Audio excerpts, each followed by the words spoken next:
एक कंघे बनाने वाली कंपनी ने एक बार एक मैनेजर हायर करना था और उन्होंने अपने मैनेजर के लिए जब इश्तिहार दिया, बहुत से लोगों ने अप्लाई किया। इंटरव्यू के बाद उनको एक काम दिया गया और कहा गया कि आपको एक छोटा सा काम करना है और वो काम ये है कि आपने फ़लाँ जगह पे जाना है और उस कंपनी का जो मालिक है उसको कंघा बेचना है। अगर आप कंघा बेचने में कामयाब रहे तो आपको ये मुलाजमत मिल जाएगी। अब वो शख्स जो था जिसके पास जाके उन्होंने कंघा बेचना था, उसके पास जब पहला शख्स पहुंचा, मुलाकात के लिए वक्त लिया, तो मुलाकात का वक्त लेने के बाद जब मुलाकात हुई तो पता चला कि उस शख्स के सर पर बाल नहीं है। उसको बड़ी शर्मिंदगी हुई और उसने सोचा कि ये शख्स जिसके सर पर बाल नहीं है, अगर मैं इसे कहूँगा कि कंघा ख़रीद लो तो शायद ये मुनासिब नहीं होगा। सो वो बात किए बगैर वापस आ गया। उसने आके अपने मालिक से कहा, उसने कहा जी कि मैं ये टास्क मुकम्मल नहीं कर सकता क्योंकि जिस शख्स के पास भेजा है उसके सर पर तो बाल नहीं है, कैसे मुमकिन है कि मैं उसको कंघा बेचूं। दूसरा जो उम्मीदवार था उसको कहा गया कि भाई जाएं, किस्मत आजमाएं। वो शख्स गया। अब चूंकि उसके इल्म में ये आ चुका था कि उस शख्स के सर पर बाल नहीं है, तो उसने जाके वहाँ पे थोड़ा सा जायज़ा लिया और जायज़ा लेने के बाद मुलाकात के बाद वापस आया और आके कहा कि जनाब मैं आपके 5 कंघे बेच आया हूँ। वो मैनेजर बड़ा खुश हुआ। उसने कहा तुमने 5 कंघे कैसे बेचे?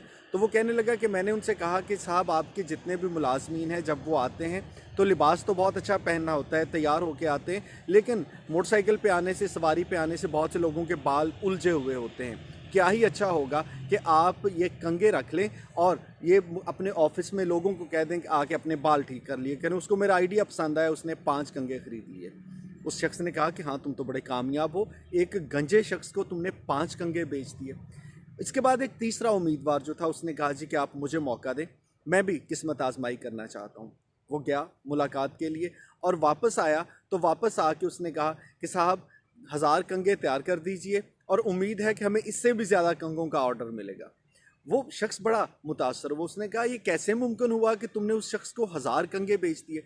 तो वो कहने लगा कि मैंने उस शख्स से जाके कहा कि इस कंघे पर हम आपकी कंपनी का मोनोग्राम लगाते हैं और आप इसको अपने मुलाजमीन में बांट दीजिए। जहाँ जहाँ तक वो जाएंगे आपकी कंपनी के नाम की मशहूरी भी होती रहेगी और वो लोग जो आपकी कंपनी में किसी भी काम से आते हैं उनको बतौर तोहफा आप ये कंघा दे दीजिए जिस पे आपकी कंपनी का नाम लिखा होगा, मोनोग्राम लगा होगा और जब भी कभी वो बाल कंघी किया करेंगे तो वो आपकी कंपनी को याद किया करेंगे।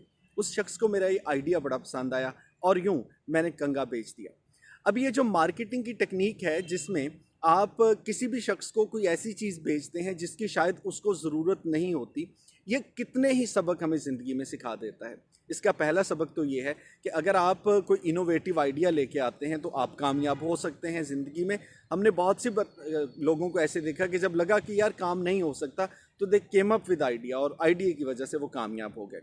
लेकिन इसका एक और पहलू भी है और वो पहलू ये है कि कई बार आप और हम ऐसी चीज़ें ख़रीद लेते हैं जो किसी सेल्समैन की बातों से मुतासर होकर, जिसकी शायद हमें उस वक्त अशद ज़रूरत नहीं होती और ये हमारी जेब पर उस वक्त तो हमें लगता है कि बड़ा फ़ायदा हो रहा है लेकिन बाद में अच्छा खासा भारी पड़ता है। तो ज़िंदगी में क्या ख़रीदना है, किस पे पैसे खर्च करने हैं, उस सेल्समैन से मुतासर होकर पैसे ना खर्च करें, बल्कि ये सोचें कि क्या वाकई इसकी हमें ज़रूरत है या नहीं।